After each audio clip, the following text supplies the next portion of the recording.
right? When we talk about smart, are we really saying that the things are smart? Okay, so just like the handphone lecture, when we talk about mobile apps are the thing or the entity that make your phone useful and powerful, right? Similar to objects, our daily objects, when we say that our daily object is smart, what is really making it smart is actually the functionality of the overall features that it can bring about. And that particular feature refers to what we want to discuss over here. But when we talk about smartness, we have to be also careful, all right, what actually smartness or intelligence encompasses. So the first of all that we need to understand is that when we try to virtualize physical objects by creating avatars, just like in your handphone, where we create buttons, slider, these are avatars because they represent controls of a physical item, right? But the question is, how would then interact and be discovered? And nowadays with smart devices, especially for home usage, they have a feature that enables self-discovery, which means bring it to your home. If you have features that allows your router to search for new devices added to within your home parameters, then it can then start to auto-configure and join within that network, right? So these are the things that we are seeing. Many of you may have used QR code, all right? QR code is deemed as a smart tag, all right? Why? Because you can scan, you can provide more information and so on, similar to RFID tag. We have Bluetooth beacons. Some of you might have not noticed. These are all the small, I would call it plastic devices that sometimes mounted on the wall. These are beacons so that devices like the share a bike or your handphone will know whether you are near the parking areas and so on.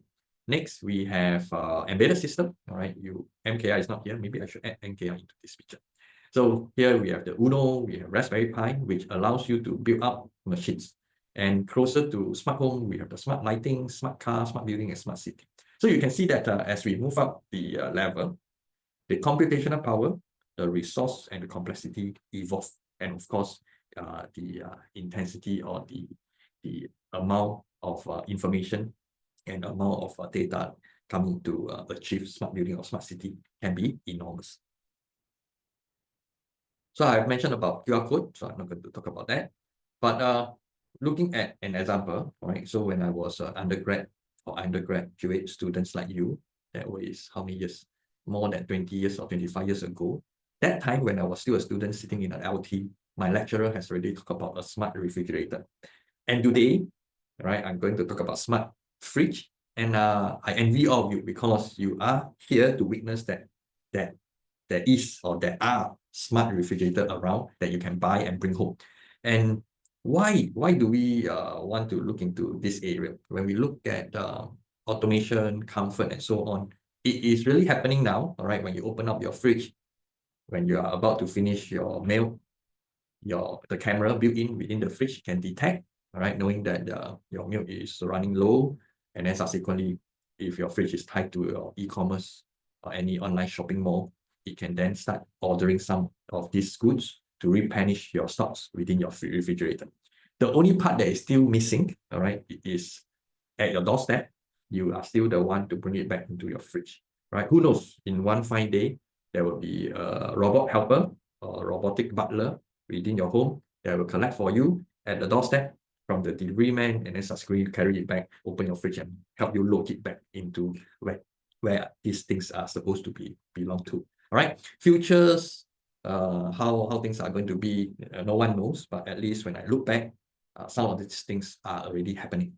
Okay, and back to this particular slides, I want to share with you that the internet part, all right, has helped provided this access into the different facets of our life, from ordering of goods, making payment, and so on and so forth. Right, so this brings us to the next slide, talking about the protocol that is happening behind the scene. We have been using our MKR to connect to the Wi-Fi network.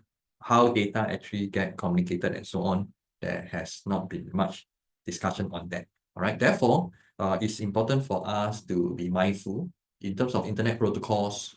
There are pros and cons, right? There are things that is good. Of course, the things that we have been talking about so far are all the goodness, but what are the problems? All right. I hope that within this slide, we can also highlight. As I share with you, this is the internet protocol is the most popular protocol. Why? Because to get to the internet, this is the protocol that you must be in. We have looked at the history. All right, internet has been there for more than half a century already, and it's still there. Right, of course, new development, new testing, we are constantly improving on this network. Versatile, adaptable. All right, we have seen the motivation behind creating internet is really for that robustness. And in terms of the internet eras, I showed you that it has evolved from documentation all the way to IoT.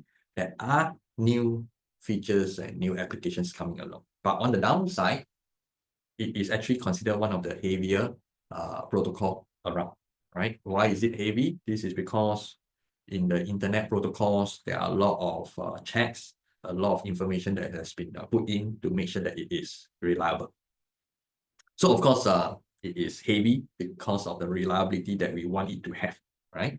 And because of the processes involved, it tends to consume more power as compared to other alternatives. All right, what are the other alternatives? We will look at it subsequently. Moving on, when we talk about internet addresses, I think by now you should not be fearful about the term address. Address is a descriptor or a unique ID, all right, identification method to know where the device is within the internet. Just like your home address, your NRIC, these are forms of identification. So in the internet, we use IP address. And in the past, of course, this lack of IP address is in the past when we are using the traditional IPv4, IP version 4.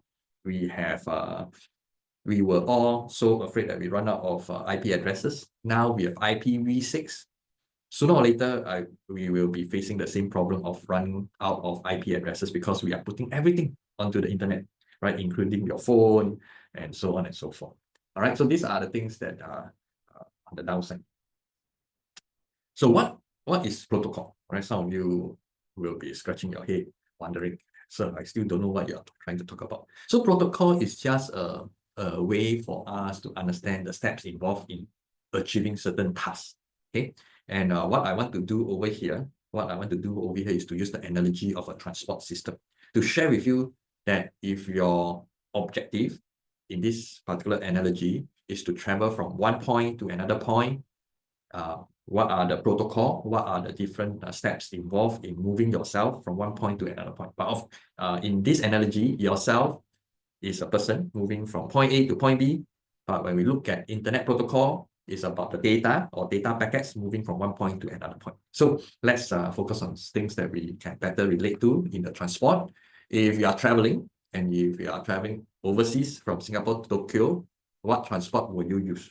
Right here, of course, some of you will say fly, no? All right, what else can you do? Of course, you can take cruise and boat maybe not so nice, a small boat. You should take cruise, a bigger one that's more stable. And when you are jumping into some of these options, you are missing out some of the details, right? What are the details? Because if you are focusing on the big travel, and in this case by flying, all right, these are just part of that mode of transport that you are taking. Have you ever wondered how will you get to the airport in the first place? All right, so this is Changi Airport, for example. How will you then get to Changi Airport? All right, some of you will say, oh, then you can take by car, right? You can grab a car, you can drive, you can take bus, and so on. And this is your first tip, right? Because you know your starting position. If your starting point is at home, all right, then this will be your first leg. Your first leg is to take the first transport to the airport. Then your second leg, or your second tier in this case, will be to fly from Singapore to Japan or to Tokyo. Okay, and once you reach Narita or Tokyo airport, how would you then go to your final destination? It could be your hotel.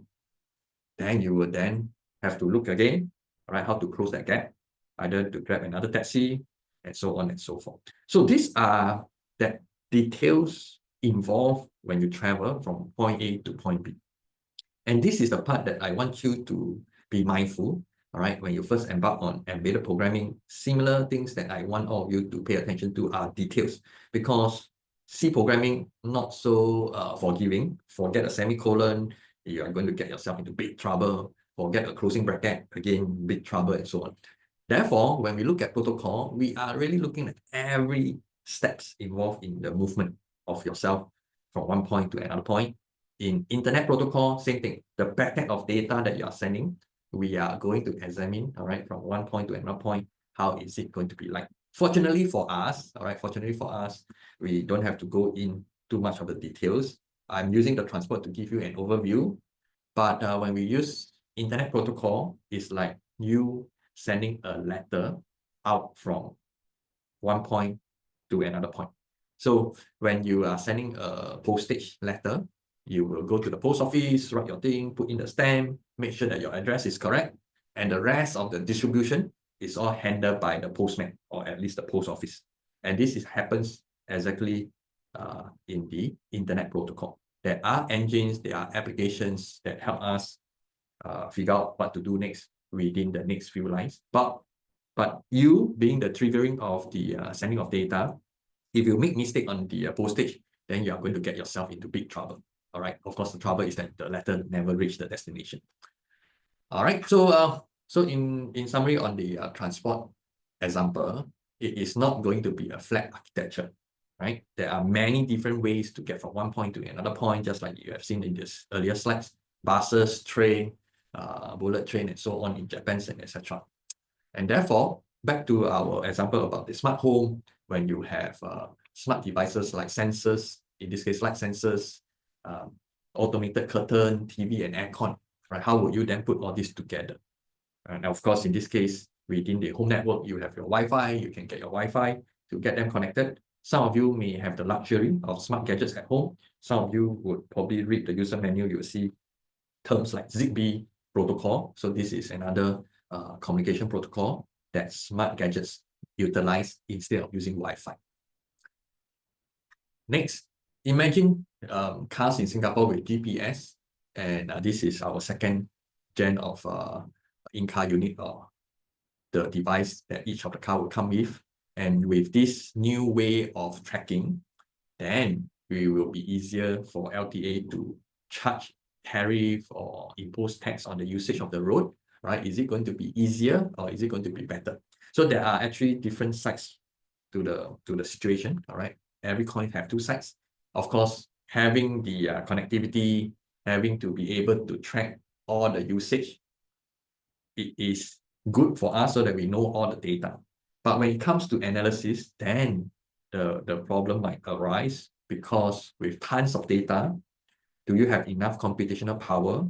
Would you be able to catch up with the amount of data that's coming into your server and so on, right? So those are things that one have to be careful with, all right? Not all technology can solve everything. But if you ask me, all right, with regards to this question, if we have this information, all right, I'm not saying intelligence, I'm talking about information. If we have information of cars movement, the car's location, the car's speed, and so on, then if you have a tool to analyze all this information, we can make the road smarter. In what way? All right, we can then actively, right, this is my imagination, I'm not saying the LTA is going to do this, so let me make a disclaimer.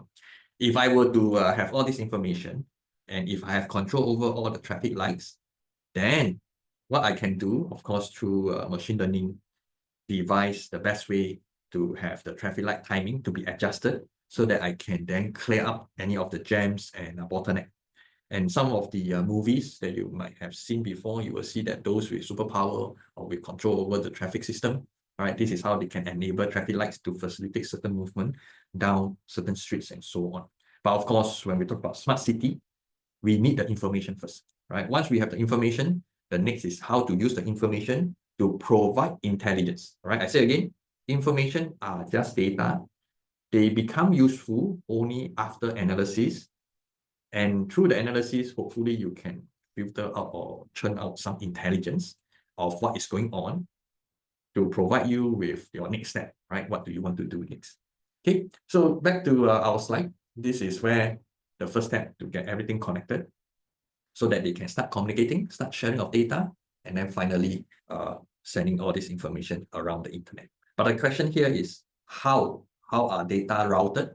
So how do data move around the internet? Data package itself are not active by themselves. just like the way you send a postage letter, because the way you have write down the address, the postman will know where to go. But if you write wrongly, of course, your letter will go to that wrong address.